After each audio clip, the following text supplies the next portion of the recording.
মুসলমান তুমি, ইমানদার তুমি, বিপ্লবী তুমি, মুজাহিদ তুমি, বজ্র কণ্ঠে বলো গাও মুজাহিদ, ভেঙে দাও ঈদ, গাও ইসলামেরই গান।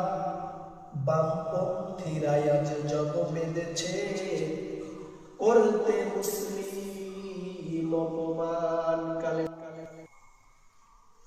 আলহামদুলিল্লাহ আলহামদুলিল্লাহ ওয়া কাফা ওয়া সালামুন আলা ইবাদিল্লাযিনা ইসতাফা। আম্মা বা'দু ফাআউযু বিল্লাহি মিনাশ শাইতানির রাজীম। বিসমিল্লাহির রাহমানির রাহিম। ইয়া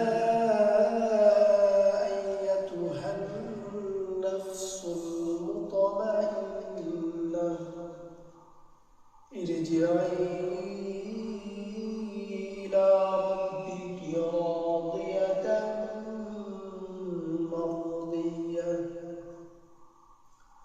ফাদখুলি ফি ইবাদি ওয়াদখুলি জান্নাতি। আলহামদুলিল্লাহ, সমস্ত প্রশংসা যে রব্বুল আলামিনের জন্য, সেই রব্বুল আলামিনকে স্মরণ করে সবাই একটু জোরে সুকণ্ঠে বলি আলহামদুলিল্লাহ।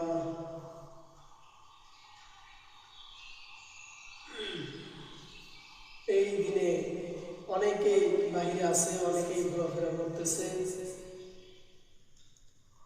যাদেরকে আল্লাহ কবুল করছে তারাই এই মসজিদে এসে আসার এবং বসার তৌফিক দিয়েছেন। সেই আল্লাহ রাব্বুল আলামিনকে স্মরণ করে আরেকবার জোরে বলি আলহামদুলিল্লাহ। আমি যেদিকে সেদিকে যাব না, অন্যদিকে বেশি কথা টানবো না, এমনিতেই টাইম কম।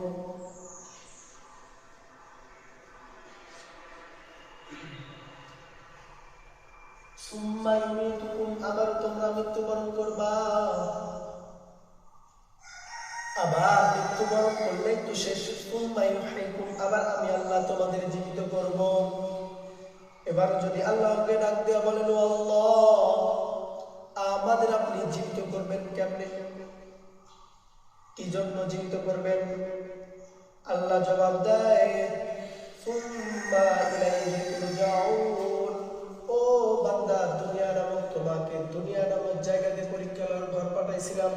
তুমি ওই দুনিয়ায় কি করছো? নেক কাজ করছো না ভালো কাজ করছো? আমি আল্লাহ তাআলার কাছে সুম্মা ইলাইহি তুরজাউন, চূড়ান্ত ফলাফলের জন্য আমি আল্লাহ তাআলার কাছে তোমাদের হাজির হতে হবে। তাহলে আল্লাহ তাআলার কাছে যেতেই হবে, না যে কি আমরা পারবো না। তাহলে আল্লাহ রাব্বুল আলামিন, আল্লাহ তাআলার ইবাদত করব আমরা কেন? এক নাম্বার, তিনি আমাদের রব। দুই নাম্বার, তিনি আমাদের সৃষ্টি করেছেন। শুধু আমাদের সৃষ্টি করেছেন তাই না, বরং আল্লাহ জবাব দেয়, ওয়াল্লাযীনা মিন ক্বাবলিকুম। ও বান্দা, আমি শুধু তোমাদের সৃষ্টি করি নাই, আমি আল্লাহ তোমাদের পূর্ববর্তীদের সৃষ্টি করেছি। আমি আল্লাহ শুধু তোমাকে সৃষ্টি করি নাই, তোমার বাপ দাদা পরদাদা ইতিপূর্ব যারা অতিবাহিত হয়ে গেছে, আমি আল্লাহ তাআলা তাদেরকেও সৃষ্টি করেছি। এই জন্য তোমরা আমি আল্লাহর ইবাদত করবা। আল্লাহ তাআলার ইবাদত ছাড়া অন্য কোনো দাসদারি আছে? নাই। এবার আসুন, ইয়া আইয়ুহান নাসু উবুদু রাব্বাকুমুল্লাযী খালাকাকুম ওয়াল্লাযীনা মিন ক্বাবলিকুম লাআল্লাকুম তাত্তাকুন। আল্লাহ তাআলা আবার বলেন, আল্লাযী জাআলা লাকুমুল আরদা ফিরাশা। ও বান্দা, আমি আল্লাহ তোমাদেরকে এই জমিন জমিনটাকে বিছানা স্বরূপ বানায় দিচ্ছে। আল্লাহু আকবার। এই আসমানটাকে আমাদেরকে বিছানা স্বরূপ বানায় দিচ্ছে আমার আল্লাহ। এই বনি আদমকে কয়েকটি স্পেশাল জিনিস দান করছেন আল্লাহ তাআলা। অন্য অন্য পয়গম্বরের উম্মতেরা যখন ইবাদত করার সময় হতো নির্দিষ্ট জায়গায় বসে ইবাদত করতে হতো, কিন্তু উম্মতে মুহাম্মাদীকে আল্লাহ এমন পাওয়ার দিয়েছেন, ও বান্দা মসজিদে যখন মুয়াজ্জিন সাহেব হাইয়া আলাস সালাহ বলবে, হাইয়া আলাল ফালাহ বলবে, এখন আপনি যদি মনে করেন মসজিদে মুয়াজ্জিন সাহেব হাইয়া আলাস সালাহ হাইয়া আলাল ফালাহ বলতে মুয়াজ্জিন সাহেবের বাক্য নাকি না, যদিও মুয়াজ্জিন সাহেব দিনে 5 বার হাইয়া আলাস সালাহ হাইয়া আলাল ফালাহ বলে, এটা কি মুয়াজ্জিন সাহেবের বাক্য নাকি না? একজন মন্ত্রী পরিষদের একজন সচিব থাকে না, থাকে, কথা বলেন। ওই সচিব যখন সাংবাদিকের সামনে গিয়ে কথাগুলো প্রচার করে দেয়, ওই কথাগুলো শোনার পর যদি মানি আর না মানি দোষটা কিন্তু আমার। কিন্তু ওই কথাগুলো, যে কথাগুলো সাংবাদিকের সামনে প্রচার করে দেয়, ওই কথাগুলো প্রকৃত অর্থে ওই কথাগুলো প্রধানমন্ত্রীর কথা। আমার আল্লাহ যদিও মুয়াজ্জিন সাহেব দিনে 5 বার হাইয়া আলাস সালাহ হাইয়া আলাল ফালাহ বলে, আপনাদেরকে মসজিদের আল্লাহ তাআলার দিকে আহ্বান করার জন্য হাইয়া আলাস সালাহ হাইয়া আলাল ফালাহ বলে, ওই কথাগুলো মূলত প্রকৃত পক্ষে ওই কথাগুলো আমার আল্লাহ তাআলার ডাক। এই ডাকে সাড়া না দিয়া আমরা বাম দিকে রাস্তা লাগাই, আর এসব লোক তো হবে জাহান্নাম, এরাই তো যাবে জাহান্নামে। এরা আল্লাহ তাআলাকে ছেড়ে মসজিদে মুয়াজ্জিন সাহেব হাইয়া আলাস সালাহ হাইয়া আলাল ফালাহ বলে আপনাদেরকে আল্লাহ তাআলার দিকে আহ্বান করার জন্য, আল্লাহ তাআলার দিকে আহ্বান করার জন্য আপনাদেরকে ডাকে, আর আপনারা বাম দিকে রাস্তা লাগান। শুধু বাম দিকে রাস্তা লাগান তাই না, যদি সাথে কেউ থাকে তাহলে আজাব যে হইতেছে এদিকে খবর নাই, অমুকের মেয়ে কার সাথে বাইর হয়ে যাইতেছে, অমুকের বিটির কি হয়েছে, অমুকের বিটির কি হয়েছে, অমুকের ছেলের কি হয়েছে, এইসব কথা বলতে বলতে যান। এসব যত ধরনের কুটক্তি আছে এইসব করতে করতে যান। আর যদি একা যাইতে লাগলেও একটু যে চুপ করবে, আজান শান্তি মতো শুনবে, নামাজ তো পড়বেই না, আজান তো শুনবেই না, শয়তানের ধোঁকায় পড়ে কত কি না করছো। তোমাদেরকে একটা কথাই বলি, মসজিদে কেউ তো নামাজ পড়ে না, আর যদিও নামাজ পড়তে আসে সরাসরি বলে, হুজুর এই যে এখন যে তারাবি চলতেছে, আমার এই কতজন বলে হুজুর তাড়াতাড়ি একটু তারাবি পড়ান। তারাবি তো তাড়াতাড়ি না, তারাবির নামাজ তো তাড়াতাড়ি না। এই যে আমরা যে প্রত্যেকটা জিনিসে আল্লাহ তাআলার ডাক আছে, যে সুবহান রাব্বিয়াল আযীম, সুবহান রাব্বিয়াল আযীম। আল্লাহ তাআলা রব, আল্লাহ তাআলার নাম যে কোনো জায়গায়, যে কোনো প্রয়োজনে, যে কোনো জায়গায় আল্লাহ তাআলার ডাক থাকবে। সুবহান রাব্বিয়াল আ'লা, সুবহান রাব্বিয়াল আ'লা, সুবহান রাব্বিয়াল আযীম। রুকুতে যায় সুবহান রাব্বিয়াল আযীম, এখানে আল্লাহ রব্বানা সামি আল্লাহু লিমান হামিদা, রব্বানা লাকাল হামদ, আমার রবের নাম। সুবহান রাব্বিয়াল আ'লা, এখানেও রবের নাম। যদি এত দিকে চারিদিকে যদি রবের নাম হয়, আমরা একটু আল্লাহ তাআলার দিকে আহ্বান করার জন্য মুয়াজ্জিন সাহেব যে আপনাদেরকে ডাকতেছে, এইদিকে খবর নাই, আপনারা বাম দিকে রাস্তা লাগান, আর এইসব লোক কি যাবে জাহান্নামে। আপনাদেরকে একটা কথা বলি, একজন বাড়িতে এক মালিক গরুর গোশত দিয়ে খানা খাইতেছে, খানা খাওয়ার সময় একটা হাড্ডি আছে, ওই হাড্ডি চাবায় লাস্টে যা পারতেছে না, তখন ওই বাড়িতে একটা কুকুর ছিল, মিস্টার ডগ, চেনেন না মিস্টার ডগ? ওই কুকুরটা ডাক দিছে, এই লালু ওই গেলি রে। লালু তো দৌড় দিছে, দৌড় দিয়ে আসার পর ওই ওই মালিক যখন দিছে ওই হাড্ডিটা দিছে, ওই হাড্ডিটা ওই কুকুর আবার চাবায় চাবায় চাবায় খাইছে। খায়া ওই বাড়িটা ঝড় হোক বৃষ্টি হোক যতই কিছু হয়ে যাক, ঘূর্ণিঝড় হোক, তা ওই কুত্তাটা ওই বাড়িটা পাহারা দেয়। কথা বলেন ঠিক কিনা? পাহারা দেয় কিনা? কুত্তাকে একটা হাড্ডি খাওয়ানোর জন্য আপনাকে পাহারা দেয়। দেখবেন যদি বাইরে অপরিচিত কোনো লোক আসে, তাহলে আসার পর দেখবেন ওই অন্য লোক আসার পর যদি ওইখানে দাঁড়ায়, তো ভুক ভুক ভুক ভুক করে বলবে। ওর তো ভাষা তো সবাই বুঝবে না, ওর তো তেমনই বলবে, কার কাছে আইসো, তুমি কে, তোমার পরিচয় কি, আমার মালিক তোমার কে হয়, এইসব তারা জিজ্ঞেস করে। তখন ভুক ভুক করতে থাকে, তখন মালিক বলে, এই লালু ভিতরে আসতে দে। তখন কুকুর তো মনে করে যে হ্যাঁ, হয়তো আমার মালিকের কোনো চেনা লোক। ছেড়ে আসার পর কুত্তা দেখবেন দুজন আলোচনা করতেছে, তখন ওই কুত্তা ওই দূরে দাঁড়া থেকে দেখবে, একবার ওই মালিককে দেখবে আর একবার দেখবে ওই লোকটাকে, যে আসলে কোনো সম্পর্ক আছে কিনা। খালি যদি মালিক আমার একবার বলে যে এটা আমি চিনি না, তাহলে আমি কামড়ায় শ্বাস করে হারাবো, বলে কি বলে এই সিস্টেম। তখন এই কুত্তাকে যখন বললো, এই লালু তুই যা, তুই চলে যা, এটা আমার চিনা পরিচিত লোক। তখন কুত্তা বলে যে আমি এতক্ষণ হুদাই ডিউটি করলাম। এমন মানুষ যাতে এমন হয়ে গেছে, কুকুরকে একটা হাড্ডি খাওয়ানোর জন্য সারা দিন 24 ঘন্টা বাড়ি পাহারা দেয়। আর আপনারা আপনাদেরকে আমাদেরকে এত নিয়ামত আল্লাহ দিয়ে রাখছে, যখন ধান দৌলত জমি কত কিছুই না দিয়ে রাখছে, তাও আমরা আল্লাহ তাআলার ইবাদত করি না। কিন্তু ওই কুত্তা একটা হাড্ডি খাওয়ার কারণে সারাদিন 24 ঘন্টা পাহারা দেয়। আর আমরা আল্লাহ থেকে দিনে 5 বার আল্লাহ থেকে সারা দেই না। তাহলে কি আমরা কুত্তার চাইতে উৎকৃষ্ট হয়ে গেছি? যেমন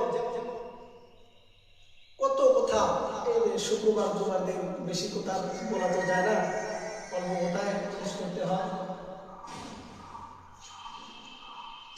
কিছু আবার এইদিকে কিছু মোবাইল পার্টি আছে, ওরা দেখবেন রাস্তা দিয়ে যাইতেছে, ফোন হাতে রাখছে, টিপতেছে। মুরগি যায় না, মুরগি যায় না, মুরগি যায়, কোনো দিকে তাকায় না। এরা যে রাস্তাঘাটে যে মুরগি দেখলে যে একটা সালাম দেবে, এইসব কোনো আগে তাও ছিল, মোবাইল আশা করার নাই।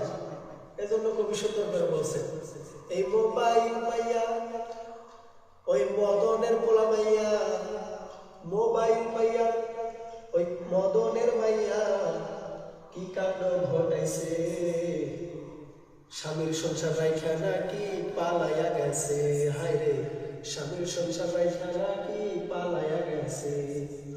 ওই মদনের পোলা ওই বইয়ের সংসার রাইখা, মদনের পোলা বইয়ের সংসার রাইখা পরকীয়ায় জমাইছে। বইয়ের হক নষ্ট কইরা মানুষে ঠকাইছে। হায় রে, বইয়ের হক নষ্ট কইরা অন্য মেয়ের পাশে গেছে। শয়তান বয় বোঝা পায়, তাই না? হয়তো কত উপকার থাকে না, থাকে তো। দেখবেন ওই রাস্তাঘাটে যখন কতজন দেখবেন একসাথে কতজন যাওয়া আসা করতেছে, এর ভিতরে কিছু আছে রোজাদার, কিছু আছে বেরোজাদার। এখন বলতেছে যে তুমি রোজা রাখো না কেন? বলে আমার সমস্যা। তোমার কি সমস্যা? বলে তুমি হাঁটতেছো, ফিরতেছো, সব করতেছো, তোমার কি সমস্যা? কারণ বাবা মা ডেকে দেয় না কেন? মসজিদে তো মসজিদ সাহেবকে ডাকাডাকি করে, এরা চেতন পায়, তুমি চেতন পাও না কেন? তো বাবা মার ডেকে দিতে হবে। বলে যে আমার বাবা মা সব থেকে আমার অভ্যাস করায় না, রোজা রাখতে হবে না। আমি বলি, যে বাবা মা বলে যে সন্তান ছোট আছে, রোজা রাখা যাবে না, আমি তাদেরকেই বলি যার কবরের হিসাব কিন্তু তাকেই দিতে হবে। কথা বলেন ঠিক কিনা? যার কবরের হিসাব তাকেই দিতে হবে। আর একটা ঘটনা বলি, 27 রোজার রাত্রে সন্তান বাড়িতে ফোন দিয়ে বলে, বাবা আমি আগামীকাল বাসায় আসবো, আমি সাহারি তোমাদের সাথেই করব। পরের দিন বাবাও বসে আছে, মাও বসে আছে, সন্তান আসবে। রাত্র 2টা-3টা বেজে যায়, সন্তানের খবর নাই। এক পর্যায়ে বাবা মা সাহারি করে নামাজ পড়ে ঘুমাইছে। সকাল 7টা-8টা বেজে যায়, মায়ের মনটা আর ভালো লাগে না।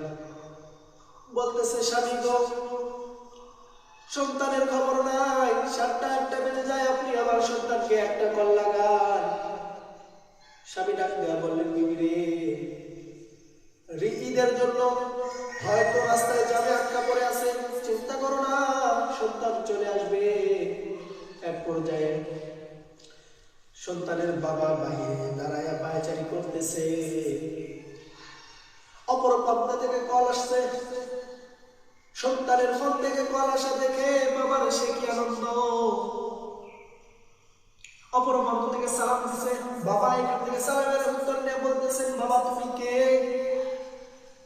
এই মোবাইলটা আমার সন্তান, এই কণ্ঠটা আমার, এই কণ্ঠটা অন্যজনের, কিন্তু এই কণ্ঠটা আমার সন্তানের না, কিন্তু এই মোবাইলটা আমার সন্তানের। বলতেছে, এই মোবাইল আনার বাবা আপনি? বলে, হ্যাঁ আমি এই মোবাইল আনার বাবা। বলতেছে, আপনি এখনো বাড়িতে কি করে? এয়ারপোর্ট থেকে এই গাড়িটা 2500-এর দিকে রওনা দিয়েছিল, 2500 বুঝতে পারে নাই, দুর্ঘটনার কারণে অ্যাক্সিডেন্টে অনেকগুলো লোক মারা গেছে। রাস্তার পাশে অনেকগুলো লাশ, আমি এই ফোনটা রাস্তার উপরে পড়ে পাইলাম। বাবা পাগলের মতো দৌড় দিছে, বাবা পাগলের মতো দৌড় দিছে রে। মা মনে করছে সন্তান কাছাকাছি চলে আসছে। অন্য অন্য সন্তানকে ডাকতে বলতেছে, তোরা কে কোথায় আছোস? মনে হয় আবার সন্তান কাছাকাছি আসছে, তোর বাবা আগায় দিতে গেছে। তোরা নতুন জামা কাপড় পর, তোরা নতুন বিছানার চাদর বিছা, তোরা নতুন বালিশের কাপড় লাগা, আমার সন্তানের জন্য হালকা গরম পানি কর। আমার সন্তান 4 বছর ধরে বাসায় নাই, আমার সন্তান বাড়িতে এসে গোসল করবে। মা কতই না আশা করে আছে সন্তান আসবে। বাবা স্কুলে নিয়ে দেখে অনেকগুলো লাশ সাদা কাপড় দিয়ে ঢাকা। বাবা একটা একটা করে কাপড় উঠান আর কৌতূহল বাড়তেছে, আর কাপড় উঠান আর কৌতূহল বাড়ে। এক পর্যায়ে সন্তানের লাশটা পাওয়ার পর বাবা মাটিতে পড়ে গেছে। ডাক দেয়া বলতেছেন, বাবা গো, তোর জন্য এত আদর আপ্যায়ন, আমি তোর মাকে গিয়ে কি জবাব দিব? বাবা বল, তোর মাকে গিয়ে আমি কি বলবো? তোর জন্য তোর মা পথের দিকে তাকায় আছে রে বাবা। তুই যে 4 বছর আগে বাড়িতে চলে, বাসা থেকে তুই যে বিদেশে চলে গেলি, তোর মা কত রাত ঘুমায় না। তোর মা রাত্র 2টা-3টার দিকে যায় দেখি তোর দরজার সামনে থেকে দাঁড়ায় আছে, আল্লাহকে বলতেছে, আল্লাহ আমার সন্তান তো বিদেশে গেছে, তুমি আমার সন্তানকে হেফাজত করো। অনেক রাত তোর মা নির্ঘুমে কাটায় দিছে। আল্লাহ তাআলার কাছে মুনাজাত করতে করতে, নামাজ পড়ে মুনাজাত করতে করতে ঘুমায় গেছে। আমি বাবা দেখলাম ঈদের দিন অন্য অন্য সন্তানের জন্য জামা কাপড় কিনছে, আমার জন্য আমি পাঞ্জাবি টুপি কিনছি, তোর মায়ের জন্য শাড়ি কিনছি। ওই শাড়িটা খাটের উপরে রাখছি। খাটের উপরে রাখার পর ঈদের মাঠে নামাজ পড়তে গেলাম, আয়সা দেখি ওই খাটের উপর ওই শাড়িটা আছে। তোর মা প্রথম রুমে নাই, দ্বিতীয় রুমেও নাই, তৃতীয় রুমেও নাই। আমি খেয়াল করে দেখলাম তোমার মা কিচেনে রান্না করতেছে, নাস্তা বানাইতেছে, দুধ নাড়াচাড়া করতেছে, দুধ পুতলা পইরা যাইতেছে, সেদিকে খবর নাই। আমি বাবা তোমার মার দিকে খেয়াল করে দেখলাম তোমার মায়ের চোখে পানি। আমি জিজ্ঞেস করলাম, রে বিবি, ঈদের দিনে তুমি কেন কাঁদো? ডাক দেওয়া বলতেছেন, স্বামী গো, আপনি যে অন্য অন্য সন্তানদেরকে নিয়ে ঈদের মাঠে নামাজ পড়ে যাইতেছিলেন, হাতে যায় নামাজ নিয়ে নামাজ পড়তে যাইতেছিলেন, কতই না ভালো লাগতেছিল। কিন্তু আমি খেয়াল করে দেখলাম আমার একজন মালিক আপনাদের সাথে নাই। আমার মনটা আর ভালো লাগলো না। আমি সন্তানকে ফোন লাগাইলাম। সন্তান ফোন দেয়া বলে, মাগো ঈদের ছুটি কাটাইতেছি, নাস্তা বানাইছি, নাস্তা খাইছি, ঈদের ছুটি কাটাইতেছি। আমি বললাম, রে বাবা, তুই আমারে পেটে ধরছস না আমি তোরে পেটে ধরছি? বলতেছে, মাগো টাকা দিয়ে কাজ করি, ঈদের দিন আমাদের ছুটি নাই গো মা। আমি মা কিভাবে পারি ওই সন্তানের কিনা টাকার শাড়ি মা আমি কিভাবে পড়তে পারি? আমার সন্তানের জন্য আমার ভালো লাগবে না, আমার সন্তানের জন্য আমার ভালো লাগতেছিল না। বলতেছে, আমি বললাম, বিবি রে, যে সন্তান আমাদের জন্য এত খাটাখাটনি করে সেই সন্তানের কেনার টাকা দিয়ে আমরা কিভাবে জিনিস পড়তে পারি? তুই আসবি বলে এক সপ্তাহ ধরে পিঠা বানাইতেছে, কত রঙের পিঠা বানাইছে, কত ধরনের পিঠা বানাইছে, তোর জন্য কত আদর আপ্যায়ন। আমি বাড়িতে গিয়ে কি জবাব দিব বাবা বল? এক পর্যায়ে সন্তানের মাস্টার বলেছে উঠাইছে, উঠায়া বাড়ির পাশ থেকে যখন গাড়ি আসতেছে, মা মনে করছে যে সন্তান কাছাকাছি আসছে, মা মনে করছে সন্তান কাছাকাছি আসছে, মা মনে করছে সন্তান কাছাকাছি আসছে। অন্য অন্য সন্তানদেরকে ডাক দেওয়া বলতেছে, রে তোরা কে কোথায় আসছিস, তাড়াতাড়ি ফুলের মালা নিয়ে ফুলের তোড়া নিয়ে আয়, আমার সন্তান মনে হয় আসছে। খেয়াল করে দেখলো যখন দরজার ভিতর দিয়ে অ্যাম্বুলেন্সের গাড়ি হুইসেল দিয়ে ঢুকতেছে, মা ডাক দেওয়া বলতেছেন, কি রে মরণ গাড়ি আমার বাড়িতে কেন রে? কার কপাল করছে, কার কপাল করছে রে? অ্যাম্বুলেন্সের দরজা খোলা হয়ে গেছে। মা দেখে সন্তানের লাশটা দেখার পর ডাক দেয়া বলতেছেন, বাবা গো, এটা তোর বিছানাটা, তোর জন্য ভিতরে বিছানা বানাইছি, নতুন চাদর বিছাইছি, নতুন মানুষের গোবর লাগাইছি, এটা তোর বিছানা না, তুই ভিতরে আয়। আর ডাক দেয়া বলতেছেন, বাবা গো, তোর জন্য যে গোসলের পানি বানাইছি এইটা যে তোর শেষ গোসল হবে আমি তো জানতাম না রে বাবা। এই জন্য মাদেরকে বলি, মাগো বাবা মার সঙ্গে সেহরি করবে কি একটা নিয়ম করে আসতেছিল। ও যদি জানতো যে আমি আজকে মারা যাব তাহলে কিন্তু ওই বিদেশ থেকে ওই রওনা দিত না। আমি আর অল্প সময় নিব রে বাবু। এটা আপনার বাবারা যে এটা আপনাদের আপনার ভাই ভাই এবং বাবা চাচার বয়সী যারা আছেন, বন্ধু বয়সী যারা আছেন, তারা একটু মা বোনের সাথে গিয়ে যায় আলোচনা করবেন যে কিছু মহিলা মানুষরা আছে এই রমজান মাস কোনো রোজা রাখা নাই, বাইরে ফিরতেছে, ঘুরতেছে, পর্দার কোনো ঠিক ঠিকানা নাই, বাইরে ঘোরাফেরা করতেছে। হুজুররা কিছু বললেই হুজুরের দোষ, এই হুজুর এই কথা বললো কেন, হুজুর পর্দার কথা বলবে কেন, হুজুর রোজা রাখার কথা বলবে কেন? ও মা, আমার বলার দায়িত্ব আমি বলতেছি, আপনি মানেন আর না মানেন এই প্রশ্ন আমারে করে লাভ নাই। মানার না মানার দায়িত্ব আপনার, বলার দায়িত্ব কিন্তু আমার। কিন্তু আপনি যে বলবেন হুজুরের এই সমস্যা, হুজুরের ওই সমস্যা, হুজুর এই করে তাই করে, কিন্তু আপনি মৃত্যুর পর ওই সময় কিন্তু আপনার বাপ জানাজা করবে না, ওই সময় কিন্তু হুজুররাই জানাজা করবে। এইটা কিন্তু ভাইবা রাখেন, ওইটা কিন্তু ওই সময় কিন্তু ধরা খাইয়া যাইবে, হুজুরের দিকে এখন আমল করবেন।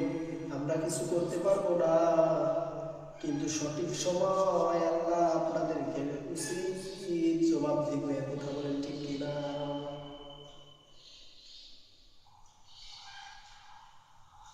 রহমাতুল লিল আলামিন নবী,